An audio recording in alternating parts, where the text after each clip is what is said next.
আসসালামু আলাইকুম এভরিওয়ান, আশা করি সবাই অনেক অনেক ভালো আছেন। তো আজকে সারা দিনে আমরা যেহেতু কিছু রান্না করিনি, তো আম্মুকে বললাম যে ঝটপট কিছু রান্না করো যেটা খেতেও মজা হবে এবং রান্নাও তাড়াতাড়ি হবে। তো সেই জন্য আম্মু এই জায়গায় তরকারি বসিয়ে দিল। তো সবার প্রথমে কড়াইতে তেল দিয়ে পেঁয়াজ, শুকনো মরিচ, দারচিনি এবং এলাচি দিয়ে কিছুক্ষণ ভেজে নিয়েছে। এরপর আদা বাটা এবং ধনিয়া আর জিরে একসাথে বেটে নিয়েছিল, ওই বাটাটা দিয়ে কিছুক্ষণ কষিয়ে নিয়েছে। এরপর মাংসগুলো দিয়ে দিয়েছে। আর এবার আমি আমার খাবার বেড়ে নিচ্ছি। এই যে তরকারি আমাদের রান্না করা শেষ।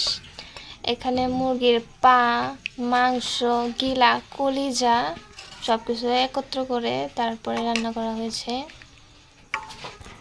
রাতের বেলা ঠান্ডা পানি দিয়ে মুখ ধুইছি, এখন নাক থেকে শুধু পানি ঝরতেছে।